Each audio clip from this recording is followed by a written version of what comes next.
Hello everyone, welcome to my channel step up classes. नमस्कार साथियों, स्वागत है एक बार फिर से मेरे चैनल स्टेप अप क्लासेस पर। फ्रेंड्स, यूपीटीजीटी साइंस का पूरा सिलेबस कवर करा चुका हूँ अपने चैनल पर वीडियोस के माध्यम से। लाइव क्लासेस के माध्यम से ट्विटर बैच चल रहा है जिसमें लाइव क्लासेस दे रहा हूँ और उसकी वीडियो हमारे यूट्यूब चैनल पर भी अपलोड है जहाँ से आप उसे देख सकते हैं। फ्रेंड्स, अब मैं शुरू कर रहा हूँ प्रैक्टिस क्वेश्चन की सीरीज जिसमें मैं फिजिक्स एंड केमिस्ट्री दोनों के प्रैक्टिस क्वेश्चन आपको कराने वाला हूँ। ये प्रैक्टिस क्वेश्चन बिल्कुल एग्जाम स्पेसिफिक है, एग्जाम के लेवल पर है, यूपीटीजीटी साइंस के लेवल के क्वेश्चन है। इसमें ये ध्यान रखना है कि जो प्रैक्टिस क्वेश्चन है वो मैं सिंपल आंसर नहीं बताऊंगा, बिल्कुल डिटेल में बताऊंगा। ठीक है, तो शुरू करते हैं फिर। आज ये वीडियो नंबर पार्ट 1 होने वाला है इस सीरीज का। तो फ्रेंड्स, अगर आप मेरे चैनल पे नए हैं तो सब्सक्राइब कर दीजिएगा जरूर। और शुरू करते हैं अब अपनी वीडियो। सबसे पहले अगर आप चैनल पर नए हैं तो सब्सक्राइब कर लीजिए, ये मेरा यूट्यूब का चैनल है जिसे आप देख रहे होंगे, तो सब्सक्राइब कर लीजिएगा। सेकंड, अगर आपको कोई भी notes, practice sheet, live class और मॉक टेस्ट का कुछ भी लिंक चाहिए या कोई भी डाटा चाहिए तो आप मेरे टेलीग्राम ग्रुप को ज्वाइन कर सकते हैं, जिसके लिए आप टेलीग्राम पर जाकर स्टेप अप क्लासेस 02 सर्च कीजिए, ऐसा लोगो आएगा, और या फिर आप इस कोड को स्कैन करके भी ग्रुप ज्वाइन कर सकते हैं। तो फ्रेंड्स, शुरू करते हैं। देखो, सबसे पहला क्वेश्चन हमारा आता है that I square R T का आयाम होगा जहां आई विद्युत धारा, आर प्रतिरोध तथा टी समय। The dimension of I square R T will be where I is the current, R is the resistance and time T is the time. देखो, इन्होंने पूछा है कि आई स्क्वायर आर टी की डायमेंशन क्या होगी, आयाम क्या होगा या विमा क्या होगी। तो आई स्क्वायर आर टी इस पूरी की विमा हमें बतानी है। देखो, अब दो तरीके हैं, या तो इन सबकी विमा रखो, ठीक है, तब आप निकाल सकते हैं, और सबकी विमा पता हो ये भी पॉसिबल नहीं है। लेकिन हम क्या कर सकते हैं, हम एक चीज़ कर सकते हैं, हम ये देखते हैं कि ये जो आई स्क्वायर आर टी है ना, ये किसी चीज़ को डिनोट करता है। It is heat generated. ये किसको डिनोट करता है? हीट जनरेटेड, हीट को डिनोट करता है ये। ठीक है, किसको डिनोट करता है? आई स्क्वायर आर टी हीट को डिनोट करता है। जूल्स लॉ ऑफ हीटिंग आता है, ठीक है, तो ये हीट को डिनोट करता है। अब हमें हीट पता है क्या होती है, हीट होती है एनर्जी। तो कुल मिलाकर हम ये कह सकते हैं जो इसकी विमा है, इसकी जो डायमेंशन है वो एनर्जी की डायमेंशन के बराबर है। तो जाहिर सी बात है, बस इसका आंसर क्या हो जाएगा, एनर्जी की dimension, that will B A is the answer. कौन सा आंसर हो जाएगा? ए आंसर हो जाएगा इसका। ठीक है फ्रेंड्स, तो एनर्जी की डायमेंशन क्या होती है? M L square T inverse square, M L square T inverse square. ये किसकी डायमेंशन होती है? एनर्जी की डायमेंशन होती है ना। तो एनर्जी की जो डायमेंशन है वही हीट की डायमेंशन है, वही आई स्क्वायर आर टी की डायमेंशन हो जाएगी। तो इस तरह से क्वेश्चन आता है। ये जरूरी नहीं है कि सिंपल एक ही चीज़ की डायमेंशन दे आपको, ठीक है, इस तरह भी मल्टीपल में आ सकता है। बस ये देखना है कि क्या वो किसी चीज़ का फॉर्मूला बन रहा है। अगर फॉर्मूला बन रहा है तो ज़्यादा ईजिली वो हो जाएगा। चलते हैं क्वेश्चन नंबर 2 पर। एसआई प्रणाली की इकाई में सार्वभौमिक गैस स्थिरांक की इकाई है। ये कह रहा है the unit of universal gas constant R in the SI system of unit is. SI system में आर की यूनिट बतानी है। सबसे पहले तो हम बताना चाहिए गैस स्थिरांक के आर आया कहाँ से? यह है PV is equal to n R T. PV is equal to n R T. अब इसमें अगर हम देखें तो पी क्या है? पी प्रेशर है, हमें पता है पी क्या है, प्रेशर है पी। वी क्या है? वॉल्यूम है, ओके। एन क्या है? नंबर ऑफ मोल्स है। एन क्या है? नंबर ऑफ मोल्स या quantity of substance, that is number of moles में है। टी क्या है? टी हमारा टेम्परेचर, ओके। और आर क्या है? जो हमारा गैस कांस्टेंट है, यूनिवर्सल गैस कांस्टेंट। तो आर के लिए अगर मैं यहाँ से फॉर्मूला बनाऊँ तो क्या बन जाएगा? आर के लिए फॉर्मूला अगर मैं यहाँ से बनाऊँ तो आर बराबर क्या हो जाएगा? आर बराबर हो जाएगा PV upon n into T. ठीक है, अब ये जो पीवी है ये क्या होता है? Pressure into volume, that will be equal to work done. ध्यान देना, प्रेशर वॉल्यूम क्या होता है? वर्क डन के इक्वल होता है। किसके इक्वल होता है? वर्क के। तो ये जगह work upon n into T. अब वर्क यूनिट क्या होती है? जूल। वर्क यूनिट क्या होती है? जूल। एन क्या है? मोल्स। और टी किस में होता है? केल्विन। टी की यूनिट क्या होती है? केल्विन। तो यहाँ से जो आर की यूनिट आती है वो क्या आती है? Joule mole inverse kelvin inverse, ये आती है। तो फ्रेंड्स देखो, ये चीज़ें आपको फॉर्मूले टू फॉर्मूले याद करनी पड़ेगी। एग्जैक्टली हम इन्हें हमेशा से मतलब ये नहीं कर सकते कि हमेशा बिल्कुल फिक्स ही आएगी। कोई भी चीज़ आ सकती है, किसी भी तरीके से आ सकती है, तो जनरली फॉर्मूला देख के बन सकती है। सो इसका आंसर क्या हो जाता है? इसका आंसर होता है C, joule kelvin inverse mole inverse, या joule mole inverse kelvin inverse, एक ही बात है। So joule kelvin inverse mole inverse हमारा आंसर हो जाता है। C is the answer. ठीक है, तो ये याद कर लीजिएगा, जो आर की वो होती है यूनिट, वो क्या होती है हमारी एसआई प्रणाली में? That is joule kelvin inverse mole inverse, ये होती है। अब जूल कहाँ से बना? पीवी से बना, that is pressure into volume से क्या होता है? Work. Pressure into change into volume, that will be equal to work done. तो पी इंटू वी बराबर क्या होता है? वर्क। चलते हैं क्वेश्चन नंबर 3 पर। बहुत ही अच्छा क्वेश्चन है, इंपॉर्टेंट है। एक वेक्टर नहीं बदलता है यदि। A vector is not change if. एक वेक्टर कब नहीं बदलता? यदि यह मनमाना कोण से घुमाया जाता है। देखो, अगर हम कोई भी वेक्टर लेते हैं, मान लो ए है, अब इसे हमने किसी भी एंगल से घुमा दिया, मान लो एंगल हमने इस पे 60 डिग्री से इसे उठा दिया, तो इसकी जो मैग्नीट्यूड होगा वो चेंज हो जाएगा, ठीक है, वो चेंज हो जाएगा। अब ये क्या हो जाएगा, ये हो जाएगा a cos 60 डिग्री, ये ध्यान रखना। अब इसकी वैल्यू कितनी हो जाएगी, a cos 60 डिग्री, पहले ये सिर्फ a था, अब ये हो जाएगा a cos 60 डिग्री, ये ध्यान रखना। तो ये तो चेंज हो गया। ये कहता है यह एक मनमाना अदिश द्वारा गुणा किया जाता है। अगर हम इसमें किसी भी अदिश की गुणा करेंगे दैट इज लैम्डा a हो जाएगा। मान लो लैम्डा कोई भी अदिश है, लैम्डा कोई भी अदिश है, अगर हम इसे गुणा करेंगे तो क्या हो जाएगा, ये कुछ ना कुछ इसका जो मैग्नीट्यूड है वो इंक्रीज हो जाएगा, मैग्नीट्यूड बढ़ जाएगा। अब बढ़ भी सकता है, घट भी सकता है। अगर हमारे पास लैम्डा ऐसा है 1/2 तो घट गया, लेकिन मैग्नीट्यूड जो है वो चेंज हो जाएगा कुल मिला के। तो इसमें भी मैग्नीट्यूड चेंज हो रहा है, इसमें भी जो हमारा इसका मैग्नीट्यूड है वो चेंज हो रहा है। तो इन दो केसेस में तो चेंज हो रहा है, इसमें भी चेंज है, इसमें भी चेंज। ओके, लिख देता हूँ, इसमें भी बदलेगा, इसमें भी बदलेगा। अब बात करते हैं, यह यूनिट वेक्टर द्वारा क्रॉस गुणा किया जाता है। देखो यूनिट वेक्टर से अगर क्रॉस गुणा करोगे, ठीक है, किसी भी यूनिट वेक्टर से, मान लो एक यूनिट ये है, ठीक है, अब इसे unit vector that is an cap से मल्टीप्लाई कर दिया हमने, ठीक है। यूनिट वेक्टर क्या होता है, दैट इज डायरेक्शन वेक्टर। अगर इससे करोगे तो जाहिर सी बात है इसकी डायरेक्शन चेंज हो गई, कुछ ना कुछ तो चेंज आएगा, नहीं आएगा, तो वो भी चेंज होगा, तब भी ये चेंज होगा। अब हम बात करते हैं ऑप्शन नंबर डी की, यह स्वयं के समानांतर खिसकाया हुआ है। अगर इसे हम स्लिट कर दे पैरेलल टू इटसेल्फ, अपने ही पैरेलल हम इसे खिसका दे। कुल मिला के हमने क्या करा, इसे केवल आगे बढ़ा दिया। अब आगे बढ़ाने से क्या हुआ, ना तो इसकी डायरेक्शन चेंज हुई, भाई डायरेक्शन भी तो सेम ही है, जिस डायरेक्शन में पहले था उसमें यहाँ पे ना अपोजिट हुई ना कुछ, आगे तो बढ़ाया। सेकंड थिंग, मैग्नीट्यूड भी सेम रहा, क्योंकि हमने केवल वेक्टर को खिसकाया, वेक्टर को बढ़ाया घटाया नहीं, कुछ भी उसमें जोड़ा या खत्म नहीं किया, तो वेक्टर को केवल खिसकाया। तो इसमें ये नो चेंज रहेगा, नॉट चेंज। तो इस केस में मैग्नीट्यूड कोई चेंज नहीं होगा, सो डी इज द आंसर। तो एक वेक्टर कब नहीं बदलता है, कब उसका मैग्नीट्यूड नहीं बदलता है, जब वो अपने समांतर खिसकाया जाता है। सिर्फ एक ही केस है, और अदरवाइज सारे केस में चेंज हो जाएगा। बात करते हैं क्वेश्चन नंबर 4 की। त्रिज्या r और द्रव्यमान 10 किलोग्राम का एक ठोस गोला अपने व्यास के चारों ओर घूम रहा है। व्यास के परित है, इसका जड़त्व आघूर्ण कितना होगा। देखो भाई, एक सॉलिड स्फीयर है, ठीक है, और वो अपने व्यास के परित घूम रहा। व्यास के परित घूमने का मतलब क्या है, इसका जो एक्सिस है, एक्सिस ऑफ रोटेशन, वो ये आएगा, एक्सिस ऑफ रोटेशन वही आएगा, और ये गोला जो है इस तरह इस पे घूम रहा है, इस पॉइंट के चारों तरफ, समझ लो, इस तरह से घूम रहा है इस, ठीक। अब हमें क्या बताना है, इसका जड़त्व आघूर्ण बताना है, आई बताना है, ठीक है, मोमेंट ऑफ इनर्शिया हमें बताना है। मास कितना है, 10 किलोग्राम। तो इसके लिए जो आई होता है, जब ये अपने किससे घूमता है, जब अपने व्यास के परिधि घूमता है, जो इसका आई होता है वो होता है 2/5 mr²। क्या होता है, 2/5 mr²। अब हमें पता है r जो है रेडियस है, तो वो तो r ही दी है, उसकी वैल्यू नहीं दी है, ठीक है। मास कितना है, 10 किलोग्राम। तो ये हो जाएगा I = 2/5 × 10 × r²। क्योंकि स्मॉल आर है तो मैंने स्मॉल आर रख दिया, बाकी आप कैपिटल भी रख सकते तो कोई दिक्कत नहीं। तो ये कितना कट गया, देखो 5 × 10, ये खत्म। तो I = क्या हो गया, 4r² रह गया, बस इतना सा इसका आंसर है। 4r² किलोग्राम मीटर स्क्वायर, ये इसकी यूनिट है, ठीक। दैट इज m के लिए किलोग्राम और भाई रेडियस के लिए मीटर स्क्वायर, दैट्स इट। तो बस ये आ गया, तो B is the correct answer. इतना सा ये इजी सा क्वेश्चन था, बस आपको क्या पता होना चाहिए, यहाँ पे फॉर्मूला पता होना चाहिए। तो फ्रेंड्स, इनर्शिया के जितने भी फॉर्मूले हैं आपको अगर चाहिए तो नीचे डिस्क्रिप्शन में लिंक है इसका, जिसमें मैंने इनर्शिया पूरी अच्छे से एक्सप्लेन किया है और सारे फॉर्मूले आपको बताए हैं, तो वो जरूर नोट कर लीजिएगा, क्योंकि इससे रिलेटेड क्वेश्चन आना ही आना है, मोमेंट ऑफ इनर्शिया से क्वेश्चन आना ही आना है। चलते हैं क्वेश्चन नंबर 5 पर। एक कण जिसका रेखिक संवेग P है और मूल बिंदु से दूरी r पर स्थित है का कोणीय संवेग क्या होगा। देखिए, ये तो डायरेक्ट फॉर्मूले वाला क्वेश्चन है फ्रेंड्स। तो जो रेखीय संवेग होता है दैट इज P, ठीक है, और जो डिस्टेंस होती है r, तो इनसे अगर हम कोणीय संवेग की बात करें जिसे हम डिनोट करते हैं L से, तो L बराबर क्या होता है, L बराबर होता है r cross P, r cross P, यानी इन दोनों का ये वेक्टर मल्टीपल होता है। क्या होता है, वेक्टर मल्टीपल, ठीक है, वेक्टर प्रोडक्ट होता है। तो इसमें कौन सा आंसर आ जाएगा, सी इज द आंसर। तो ये सिंपल सा फॉर्मूला है। वैसे और क्या फॉर्मूला होता है एल के, एल का एक और फॉर्मूला होता है दैट इज आई ओमेगा। आई क्या है, मोमेंट ऑफ इनर्शिया, ओमेगा क्या है, कोणीय वेग। एक ये होता है, एक और होता है एल = mr² ओमेगा, ये भी होता है। तो इतने सारे इसके फॉर्मूले हैं, तीनों के तीनों फॉर्मूले आप याद रखिएगा। एल बराबर क्या होता है, r क्रॉस P भी होता है, ठीक है। 2-3 फॉर्मूले मैंने आपको बता दी।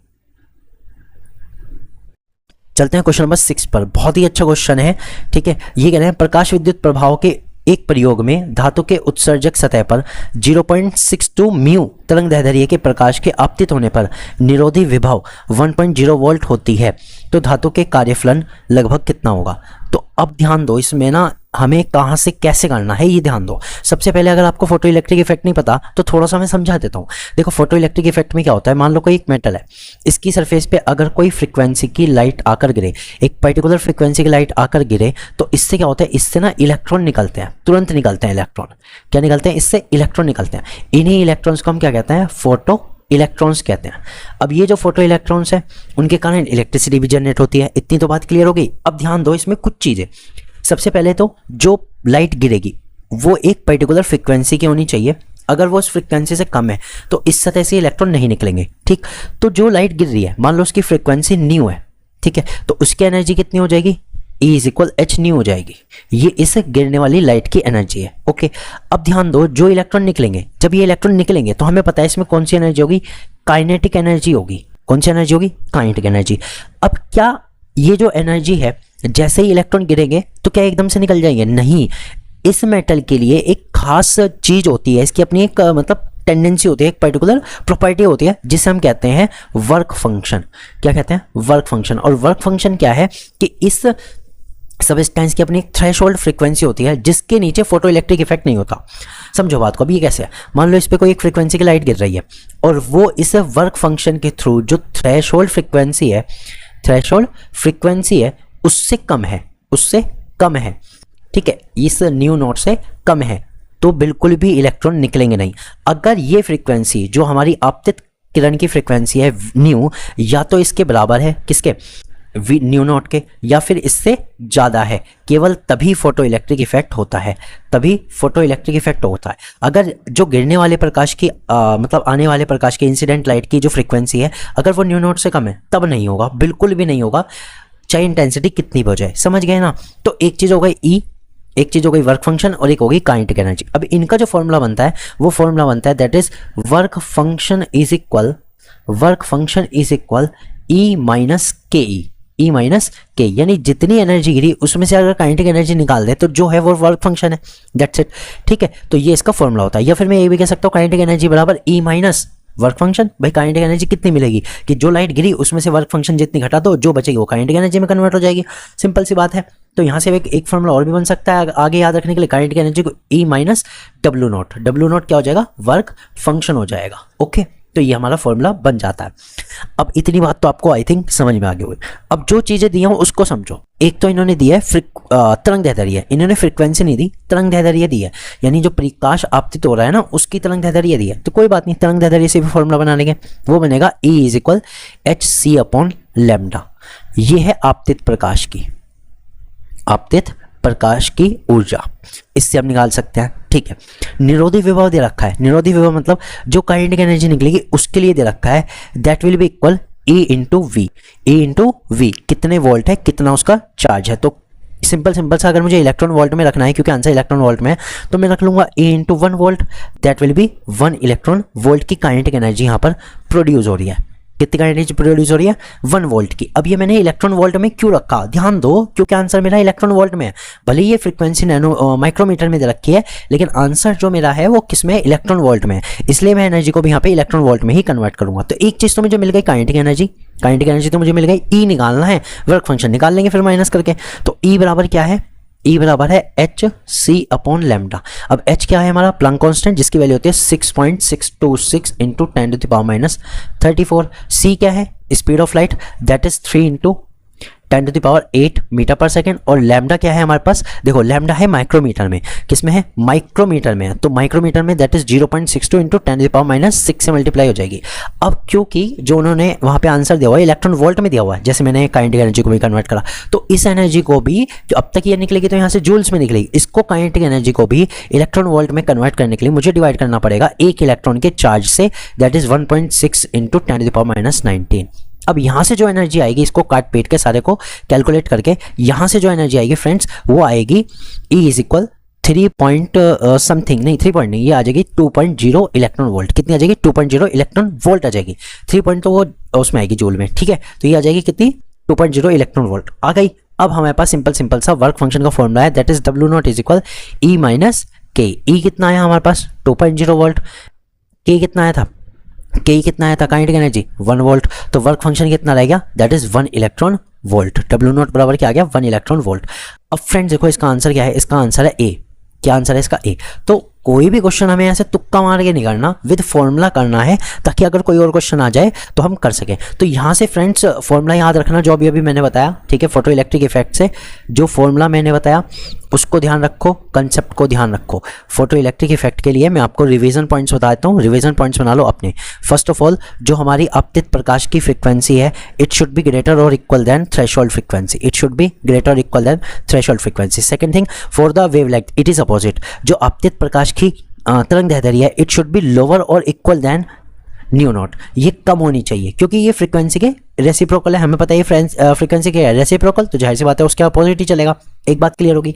सेकंड, हमारे पास जो फॉर्मूला आया, फॉर्मूला क्या आया हमारे पास, W not is equal E minus KE, K is the kinetic energy. Fourth point, यहाँ से मैं काइनेटिक एनर्जी का भी फॉर्मूला बना सकता हूँ, kinetic energy is equal E minus W not. E क्या है, जो हमारी लाइट इंसिडेंट लाइट है उसकी एनर्जी है, W नॉट वर्क फंक्शन है, मेटल की स्पेसिफिक प्रॉपर्टी होती है। ओके, फिफ्थ फॉर्मूला, एक और चीज़, अगर मैं काइनेटिक एनर्जी को रख दूँ हाफ इंटू MEV², ठीक है, is equal E minus W not, ये भी रख सकता हूँ। अब ME क्या है, मास ऑफ इलेक्ट्रॉन, ME क्या है, मास ऑफ इलेक्ट्रॉन, तो मैं वेलोसिटी भी निकाल सकता हूँ कि किस वेलोसिटी से हमारे इलेक्ट्रॉन भागे, ठीक है, वो भी हम निकाल सकते हैं। तो ये 5 फॉर्मूले, 5 कंसेप्ट हैं फोटो इलेक्ट्रिक इफेक्ट के। एक और है, फोटो इलेक्ट्रिक इफेक्ट इंटेंसिटी पे, इंटेंसिटी ऑफ लाइट पे डिपेंड नहीं करता, it depend upon the frequency और the wavelength of the light, incident light, ठीक है, इंसिडेंट लाइट की इंटेंसिटी पे डिपेंड नहीं करता, चाहे वो कितनी भी इंटेंसिटी से हो, कितनी भी देर तक गिरती रहे। अगर फ्रीक्वेंसी थ्रेशोल्ड फ्रीक्वेंसी से कम है तो जो लाइट है, जो इलेक्ट्रॉन्स है, वो उसमें से निकलेंगे नहीं, फोटो इलेक्ट्रिक इफेक्ट बिल्कुल भी नहीं होगा।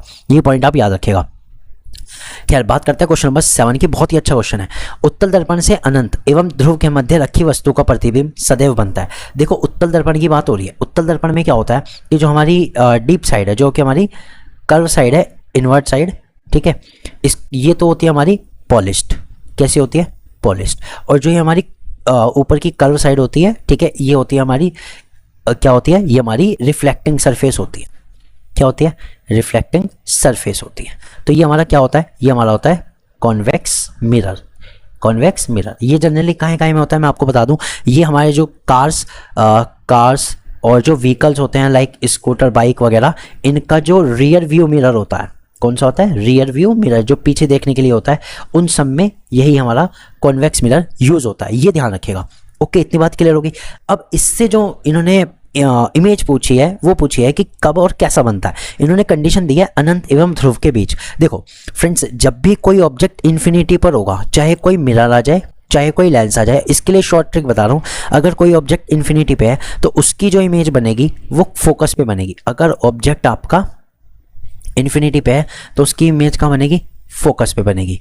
अगर कोई ऑब्जेक्ट फोकस पे है, ठीक है, तो उसकी इमेज जो बनेगी वो कहाँ बनेगी, वो बनेगी इन्फिनिटी पे। ये 2 पॉइंट तो आप हमेशा याद रखिएगा, एक पॉइंट है, एक पॉइंट है, तो एक दूसरे के बिल्कुल अपोजिट चलेंगे, ठीक है, हमेशा चलेंगे। सारे मिरर सारे लेंस के लिए काम करेंगे ये 2 पॉइंट्स, ठीक। उसके अलावा बीच के केसेस अलग अलग होते हैं। यहाँ पर हमें क्या दिया हुआ है, अनंत एवं ध्रुव। अब देखो, जो उत्तल दर्पण होता है, थोड़ा सा मैं आपको क्लियर करके बता देता हूँ, आपको ध्यान भी रहेगा। उत्तल दर्पण होता है, इसके लिए 2 ही केस हैं, इसके लिए सिर्फ 2 ही केस हैं। 2 केस कौन कौन से हैं, देखो ध्यान से सुनना। एक तो ऑब्जेक्ट अगर इन्फिनिटी पे है, ऑब्जेक्ट अगर इन्फिनिटी पे है, बहुत ही दूर है, तो इससे आने वाली लाइट रेज जो होंगी वो क्या होंगी, वो हमेशा क्या होंगी, पैरेलल आएंगी, पैरेलल टू प्रिंसिपल एक्सिस। और उसकी जो इमेज बनती है वो कहाँ बनती है, फोकस पे बनती है। मान लो ऑब्जेक्ट को थोड़ा सा बड़ा करके दिखाते हैं ताकि 2 लाइनें हम लाकर इन्हें क्रॉस दिखा सकें। इसकी जो इमेज बनती है कहाँ बनती है, फोकस पे बनती है। कहाँ बनती है, एट F। समझ गए, क्योंकि कोई भी लाइन जो पैरेलल आती है वो कहाँ से आती है, फोकस से आती है। तो इन्फिनिटी वाले की जब ऑब्जेक्ट कहाँ है, इन्फिनिटी पे है, अनंत पे है, तब इमेज कहाँ बननी है, इमेज कहाँ है, इमेज है फोकस पे, इमेज एट फोकस। ऑब्जेक्ट जो है हमारा वो कहाँ है, एट इन्फिनिटी। तो ऑब्जेक्ट जब इन्फिनिटी पे है, इमेज का बनी, इमेज बनी फोकस पे। इतनी बात क्लियर। दूसरा केस जो उसने पूछा है वो ध्यान दो। अब हम आते हैं मेन क्वेश्चन पे। उसने कहा अनंत व ध्रुव के मध्य।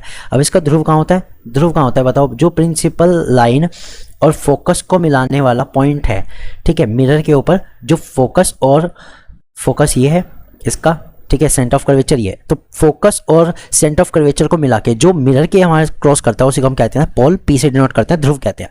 इसको हम क्या कहते हैं, ध्रुव कहते हैं। इस पॉइंट को हम क्या कहते हैं, ध्रुव कहते हैं। अब ध्रुव व अनंत के बीच में ऑब्जेक्ट कहीं भी हो, ऑब्जेक्ट कहीं भी हो, इससे आने वाली जो लाइन होती है फ्रेंड्स, वो जाती है, एक तो जाती है फोकस से, जो पैरेलल आएगी वो कहाँ से आएगी, फोकस से आएगी। दूसरी जो लाइन आती है वो हम मान के चल रहे हैं कि फोकस या सेंटर ऑफ कर्वेचर से आ रही है इस तरह, तो इमेज बनेगी, हाँ ये बनेगी इमेज। क्या बनेगी, इमेज बनेगी। मैं इसको रेड कलर से बना के बताता हूँ। तो इमेज बनती है यहाँ पर, ठीक है, कहाँ, पी और एफ के बीच में, लेकिन क्योंकि ये मिरर के अंदर है, मिरर में अंदर है, वर्चुअल है, क्योंकि रिफ्लेक्टिंग सरफेस तो बाहर है, अब ये मिरर के अंदर ही बनती हुई दिखाई देगी। तो ये जो इमेज होती है ये होती है वर्चुअल। कैसी होती है? वर्चुअल होती है। वर्चुअल मतलब आभासी, क्योंकि मिरर के अंदर है। एक बात क्लियर। और ये बनी है सीधी इमेज। कैसी बनी है? सीधा बना है, बिल्कुल इरेक्ट इमेज है। तो इसका जो आंसर होता है वो क्या होता है? आभासी एवं आभासी सीधा एवं वस्तु से छोटा। Virtual erect and smaller than the object. C is the answer, B नहीं होगा, सी इज द आंसर। देखो आभासी एवं उल्टा लिखा हुआ है, जबकि इसमें बनता है आभासी सीधा एवं वस्तु से छोटा। देखो वस्तु से छोटा ही बना है, इसमें हमेशा छोटा ही बनता है। और ध्यान दिया ना, इसके दो ही केस हैं। एक तो ये फोकस वाला, इसमें भी क्या हो रहा है, इसमें भी क्या होता है, इसमें भी वर्चुअल इरेक्ट, इरेक्ट मतलब सीधा, वर्चुअल मतलब आभासी सीधा, और वस्तु से छोटा या फिर बिंदु के आकार का हम कह सकते हैं, बिंदु के आकार का। और इमेज कैसे बनती है? बिंदु के आकार का, ठीक है, या फिर पॉइंट साइज। पॉइंट साइज आप देख भी सकते हो, बिल्कुल पॉइंट साइज ही बन रही है इमेज, दोनों लाइंस कट रही है, पॉइंट साइज बन रही है। तो ये चीज़ें इसके दो ही केस हैं, दोनों केस मैंने आपको बता दिए, याद रखना। इसमें हमेशा वर्चुअल इरेक्ट और वस्तु से छोटी इमेज बनती है। ये इसके ऑल केसेस के लिए है, दो ही केस हैं इसके, और ऑल केसेस में यही चलेगा। ओके, अब क्योंकि एक बात और, इसमें ना दूसरे केसेस नहीं आते। देखो इन्फिनिटी का आता है, इन्फिनिटी टू पॉल के बीच आता है, क्योंकि इस साइड इसका ना तो एफ होता ना सी होता जो इसके केस आएंगे, इसलिए। क्वेश्चन नंबर 8 की बात करते हैं। क्वेश्चन नंबर 8 की बात करते हैं। It is for transistor. किसी ट्रांजिस्टर के नियतांकों अल्फा व बीटा में the relation between transistors coefficient alpha and beta is. Alpha और बीटा में हमें रिलेशन बताना है कि भाई अल्फा और बीटा में क्या रिलेशन है। तो देखो अल्फा बीटा होते क्या है, पहले तो यही पता होना चाहिए। देखो जब हम ट्रांजिस्टर्स पढ़ते हैं ना, तो ट्रांजिस्टर में हमारे पास ना कुछ केसेस आते हैं, लाइक धारा लाभ, उसके बाद आते हैं धारा लाभ में लाइक इस तरह की चीज़ें आती हैं, उत्सर्जक आधार, उभयनिष्ठ आधार धारा लाभ और उभयनिष्ठ उत्सर्जक धारा लाभ। तो दो तरह की चीजें होती है, एक तो होती है common base current gain, common base current gain, इसे हम कहते हैं उभयनिष्ठ, बेस को कहते हैं आधार, करंट को कहते हैं धारा, गेन को कहेंगे लाभ। तो एक तो ये होती है जिसे हम कहते हैं अल्फा, इसे हम किससे डिनोट करते हैं? अल्फा से डिनोट करते हैं। एक चीज हो गई ट्रांजिस्टर के केस में। दूसरी चीज होती है common emitter current gain, common emitter current gain, ठीक है। इसको हम क्या कहेंगे? इसको हम कहेंगे उभयनिष्ठ उत्सर्जक, उभयनिष्ठ उत्सर्जक धारा लाभ, इसको कहेंगे हम उभयनिष्ठ उत्सर्जक धारा लाभ। इसको डिनोट करते हैं बीटा से। दो चीज़ों को अल्फा और बीटा पता लग गया क्या है। अब इनका क्या रिलेशन होता है? सबसे पहले तो इनके रिलेशन से पहले ये बड़ा होता है छोटा होता है, इस तरह की चीज़ें, या फिर अल्फा बीटा बराबर अल्फा होता है, या alpha into beta is equal 1 होता है। पहले ये देखो, जो बीटा जो होता है उसका फॉर्मूला होता है अल्फा अपॉन 1 माइनस अल्फा, ये इसका फॉर्मूला होता है। Beta is equal alpha upon 1 minus alpha. तो इनमें से कौन सा है? नहीं है। अब रिलेशन बनाते हैं। देखो बीटा इज इक्वल अल्फा तो हो ही नहीं सकता, alpha into beta is equal 1 भी नहीं हो सकता, ठीक। तो अब इनमें से कौन सा हो सकता है, ये ध्यान दो। हमें बीटा को बराबर करना है अल्फा अपॉन 1 माइनस अल्फा के। तो जो अल्फा होना चाहिए वो 1 से छोटा ही होना चाहिए। अगर ये 1 से बड़ा हो गया तो बीटा नेगेटिव हो जाएगा कि नहीं? समझो बात को। अगर मैंने मान लो यहाँ पे अल्फा की वैल्यू जो है 1 से ज़्यादा रख दी, 1 से ज़्यादा मतलब मैंने रख दी यहाँ पे 3 रख दी, तो ये माइनस की वैल्यू आ जाएगी, जबकि बीटा माइनस का हो नहीं सकता। भाई लाभ है वो भी धारा लाभ पॉजिटिव ही होना है, ठीक है। यहाँ ध्यान रखना, अल्फा भी ऑलवेज पॉजिटिव होगा और बीटा भी ऑलवेज पॉजिटिव होगा। इन दोनों की वैल्यू हमेशा कैसी आनी चाहिए? पॉजिटिव। तो अल्फा जो होना चाहिए 1 से कम होना चाहिए, तभी जो हमारा बीटा है वो पॉजिटिव होगा। तो अल्फा 1 से कम होना चाहिए, तो जाहिर सी बात है बीटा जो होना चाहिए वो 1 से बड़ा होना चाहिए। ओके, तो इसमें कौन सा आंसर हो गया? B is the correct answer. बीटा जो होना चाहिए 1 से बड़ा और अल्फा जो होना चाहिए 1 से छोटा होना चाहिए। ये इस तरह का क्वेश्चन था। नेक्स्ट टाइम आपसे मतलब आपकी बार जो पेपर होगा उसमें ये beta is equal alpha upon 1 minus alpha से भी क्वेश्चन आ सकता है। इतनी बात ध्यान रखिएगा। तो करके आ जाइएगा। मैंने फॉर्मूला बता दिया, समझा दिया क्या क्या चीज़ें हैं और कैसे कैसे इनमें रिलेशन होता है। चलते हैं क्वेश्चन नंबर 9 पर। ताप वृद्धि से किसी अर्धचालक की प्रतिरोधकता। देखो ताप वृद्धि से किसी अर्धचालक की प्रतिरोधकता पूछी गई है। Due to rise in temperature resistivity of semiconductor. देखो सेमीकंडक्टर की रेजिस्टिविटी और कंडक्टर की रेजिस्टिविटी, दोनों की रेजिस्टिविटी जो होती है टेम्परेचर के साथ अलग अलग तरीके से बिहेव करती है। जो अर्धचालक की प्रतिरोधकता होती है वो ताप बढ़ने के साथ यानी टेम्परेचर इंक्रीज के साथ जो इनकी रेजिस्टिविटी होती है ना सेमीकंडक्टर की, वो होती है डिक्रीज। किसकी? सेमी कंडक्टर्स की रेजिस्टिविटी जो होती है वो क्या होती है? डिक्रीज होती है।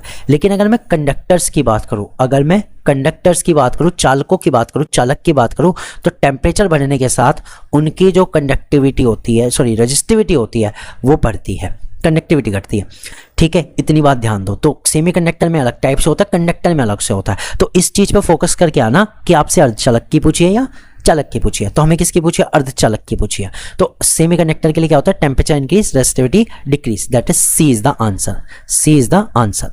क्लियर? अब ऐसा क्यों होता है? अर्धचालकों की प्रतिरोधकता घटती क्यों है? देखो, अर्धचालकों की प्रतिरोधकता घटने का एक कारण है कि इस वाले में क्या होता है, कंडक्टर्स में सुनो पहले, जैसे जैसे टेम्परेचर इंक्रीज होगा रेजिस्टिविटी इंक्रीज होगी। क्यों? क्योंकि जैसे करंट ज़्यादा पास होगा तो करंट को रोकने के लिए जो रेजिस्टिविटी लगती है वो बहुत ज़्यादा बढ़ती चली जाएगी, करंट कम जाएगा आगे, जिसके कारण रेजिस्टिविटी बढ़ती चली जाएगी। सेमीकंडक्टर में क्या होता है, ये डिपेंड करता है depend upon the motion of electrons, electrons के मोशन पे। तो सेमीकंडक्टर में क्या होता है, जल्दी जल्दी इलेक्ट्रॉन जाएंगे और रेजिस्टिविटी घट जाएगी। ओके, यानी कि जो इलेक्ट्रॉन्स होंगे वो तेजी से जाएंगे तो रेजिस्टिविटी घट जाएगी। बात करते हैं क्वेश्चन नंबर 10 की। वह तत्व जो पी प्रकार का अर्धचालक बनाने के लिए शुद्ध जर्मेनियम के क्रिस्टल को डोप किया जाता है। देखो भाई, अर्धचालक बनाना है किस प्रकार का? पी प्रकार का। शुद्ध जर्मेनियम में किस सब्सटेंस को डोप करेंगे?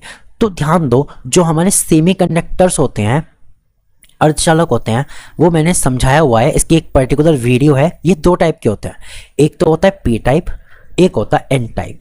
ठीक है, तो जो पी टाइप होते हैं उनमें जो इम्प्योरिटीज मिक्स की जाती है वो की जाती है ग्रुप 3 की इम्प्योरिटीज, और जो एन टाइप होते हैं उनमें की जाती है ग्रुप 5 की इम्प्योरिटीज, ग्रुप 5 की इम्प्योरिटीज। तो ग्रुप 3 की इम्प्योरिटीज और ग्रुप 5 की इम्प्योरिटीज इनमें मिक्स की जाती है। तो ग्रुप 3 में कौन कौन से सब्सटेंस होते हैं? बोरॉन, एल्यूमिनियम, ठीक है, और